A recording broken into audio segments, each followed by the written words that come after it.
Welcome to WiseUp University. This your boy Josh Wise coming back to you again. Before we even talk, like, subscribe, hit the notification button, share my shit. Yes, today I'm here to inform, sophisticate, to make alert, and make aware. I'm the spark, you the flame. So whatever I say, make sure you go do your homework because school always in session. Now, I got a question. What are the difference between a 9 to 5 and entrepreneurship? And the only thing that I can really think about is how much stress are you willing to handle? Like, are you willing to pay the price? Because I know a lot of guys who work 9 to 5 make more money than entrepreneurship. And I know a lot of entrepreneurs who are struggling, like, can't even pay the fucking bills. So, but it all boils down to your meaning and purpose of how you want to live your life. And there's probably like 4 or 5 disadvantages and advantages that I'm going to talk about. But the first one that I can think of is security versus risk. This is why a lot of people stay at the 9 to 5. Not understanding the wool over the sheep. I think the wool over the eyes? You're always at risk no matter where you work. The 9 to 5, you can get fired today, and then you'll be looking for another job tomorrow. I've seen so many people that started working when I started working. I'm talking about clients, colleagues, peers, probably had, in the last 10 years, probably had 4 or 5, 6 different jobs. And to me, that is more of a risk than being an entrepreneur because you can always figure it out and you can learn and layer the compound effect of being an entrepreneur, because when you're an entrepreneur, you're learning a lot, but when you fail, you start back over with experience. But as you transition different careers, you're literally starting to fuck over with a different salary, with a different structure, with different programs. So it's like you're never really gaining traction. So number one, security versus risk. A 9 to 5 it provides stability and job security, while entrepreneurship, you're taking a financial risk. Like you can win and you can lose, but your life literally dictate that. You could be a bad employee and still get a check, but you can't be a bad entrepreneur because you kill what you eat. You eat what you kill. So that's number one. Number two, fixed schedule versus flexibility.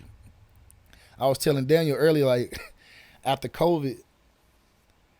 COVID, when they shut down the gyms, I went from making $75 a session to $100 a session to going to work $15 an hour with a fixed schedule. And they telling us when to piss, when to eat, when to take a break, when to come in. And I felt like a fucking slave because I haven't done that in so long. But a 9 to 5, you have a set schedule. While me right now, I work Monday, Tuesdays, off Wednesdays, work Thursday, Fridays, off Saturday, Sunday.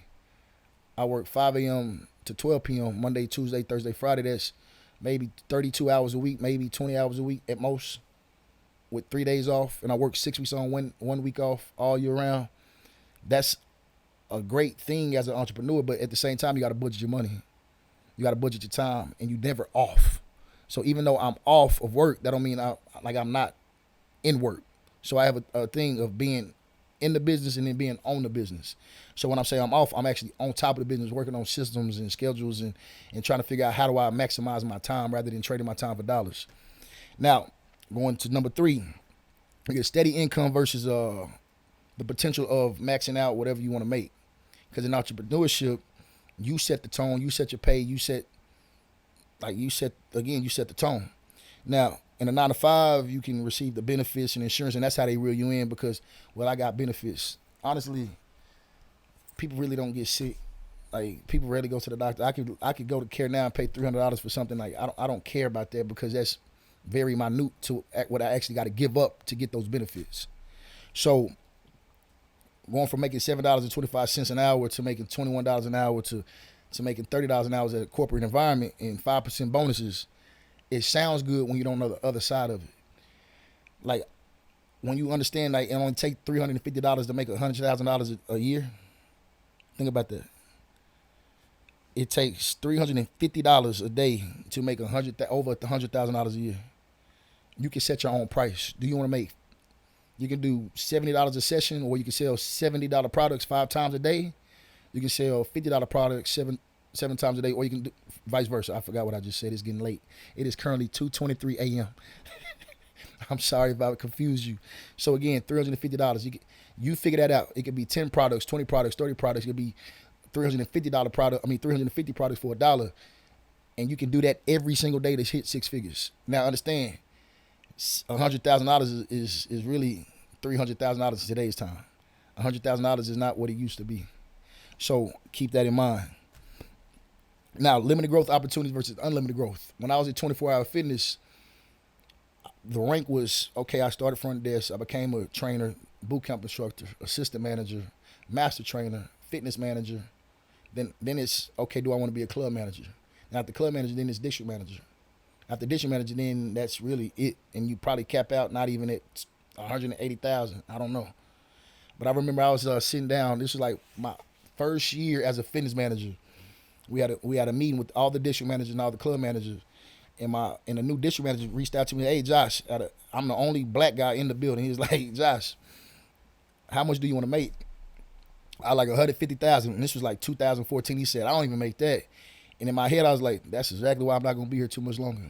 Because I understand if I'm making this company over $1 million a year, but I'm only getting 10 to 15% of that, I can go do the same thing in a 5,000 square foot building that's I have to literally pay $50,000 for it, and I can go make $250,000 working part-time.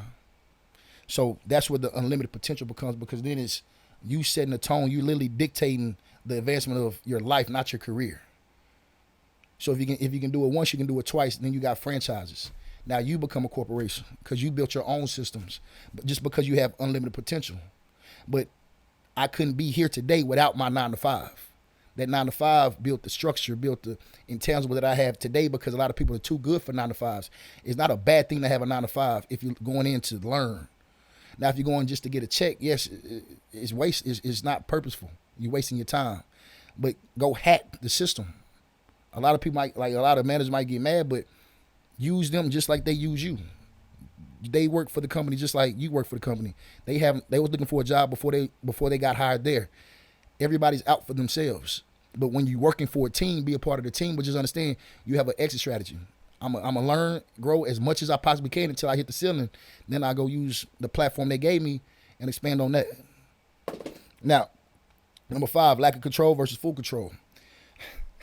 I was telling Daniel, I was at Costco and I was texting one of my clients trying to inform them on my schedule for the upcoming week. And one of my floor managers at Costco was like, hey, get off your phone. And I kind of got irritated, like, who the fuck you talking to? Like, I make more money than you right now. I'm just here because of the circumstances. But that's the lack of control that you have in a 9 to 5. Like, you really have to abide by their rules. That's their rules. That's why they have a job. They managing what they expect. And if you're on your phone and you're not producing, if you're not producing, like, why are you there? Why are they giving you money? But when you got full control, you control the direction of your business, good or bad. I know trainers on their phone when they training clients, and that's bad habits, and then that client not getting paid attention to, and they end up losing the client. So now just understand, like, they have rules in place that you should abide by in your actual entrepreneurship job. So if you can't do the little shit right, don't even worry about being an entrepreneurship, because that's why a lot of businesses sink, because they think they could do it all, but without knowing shit. Go to the 9 to 5, learn the systems, understand why the system's in place, and then use that same system to propel your business here, but you don't have to take it so serious. You can be a little bit more flexible depending on what you want to be and how you want to perceive yourself to be to a client. To me, I'm a professional, but at the same time, I'm still hip. I'm still funny. I might have my shirt off. I might have flip-flops on, but at the same time, I'm comfortable. I understand, like, who I'm around. First impression or the last impression, but at the same time, I can do what the fuck I want to because it's my building. Now, benefits versus self-reliance. A 9 to 5 usually come with benefits as paid time off and holidays, insurance and stuff like that. Entrepreneurs, there's no vacation time. There's no PTO. Like, that's why we charge what we charge, because we have to work around the clock. We have to work during holidays. We don't get those 6 days, 7-day vacation days without paying for it some way, somehow. Even though I work 6 weeks on, 1 week off, that 1 week off, I might not be getting paid. Some clients don't pay until they show up, but that comes to an onboarding procedure. And I got on my clients a couple weeks ago because only one client out of 13 paid me. And that's when I went from $120 session to $160 session. I'm like, if y'all gonna make me figure it the fuck out, y'all gonna have to figure it out. And all of them paid. So that's the benefits in the self-reliance. Like you have to set the tone. Because again, this is your livelihood. They set the tone through the corporation when you sign that contract to get paid $20, $25 an hour. But as an entrepreneurship, clients might not pay. People might not pay, but you're gonna have to be self-reliant to where you have to figure that shit out on the go and put your security in your own hands. Now, the last one, corporate culture, both versus self-determined culture. A 9 to 5 is typically within the larger corporate culture to where you really become a number, not an individual. As an entrepreneur, like, we allow the creation to be an entrepreneur. Like let's say I have independent contractors in my gym. As long as you play within my rules, you can do what the fuck you want to. You can wear what you want to. You can talk how you want to. As long as you're doing it in a positive manner. And then that end up becoming a stew. That's why I call it Wise World, because everybody bringing the good, the best of themselves into a building, and that makes the energy, the culture, the atmosphere what it is. When you walk in my gym versus the 24-hour fitness, you be like, oh, they vibing in here. The music loud, people laughing, the lights popping, the colors, the graffiti on the walls, the picture. It's a personality. My personality is my personal reality. So whoever I am and whoever that client is or the trainer is that who works up under me, they get a dose of that of each individual that's working for me or with me. But as a corporation, no, put that red shirt on. I used to hate that shit. I have to look like, no, I don't want to wear that red shirt. Give me a black shirt. Give me something else. I want to feel unique. I want to feel different. I don't want to feel like a fucking robot. But again, that's the team orientation of what the corporate did. But as an entrepreneur, we dictate whatever the fuck we want. And that's the benefit of working a 9 to 5 versus being an entrepreneur. So let me go back to it. We got security versus risk. We got fixed schedule versus flexibility. We got steady income versus potential for higher earnings. We got limited growth opportunity versus unlimited growth opportunities. We got lack of control versus full control. We got benefits versus self-reliance. And we got corporate culture versus self-determined culture. Now, there's pros and cons to both. It all depends on where you want to go and how you want to live and what do you want to be remembered for. Entrepreneur is not made for everybody, but I feel like everybody can be an entrepreneur. A 9 to 5, you don't have to work a 9 to 5, but I feel like a 9 to 5 is the best way to learn how to grow, how to learn, how to organize yourself, how to be time management, how to do the little shit right to keep that entrepreneurship going. Because that's where I win at. People don't understand, like, I opened the doors January 1st. I was working January 2nd. That shit is unheard of. I'm on my third gym in 18 months. That shit is unheard of. And this is a kid who started at the front desk with a business management degree. So it's like learn, earn, grow, teach, repeat. That's the name of the game. That's life. So again, I'm going to see you at the top. Don't forget to like, share, subscribe, comment below. If you want a 9 to 5, no, the pros and cons of your 9 to 5 versus entrepreneurship, or why you fear to go to entrepreneurship rap, or why you love the 9 to 5. I want to hear some. Give me some dialogue. Let me talk about it.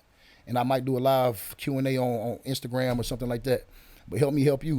I'm going to see you at the top.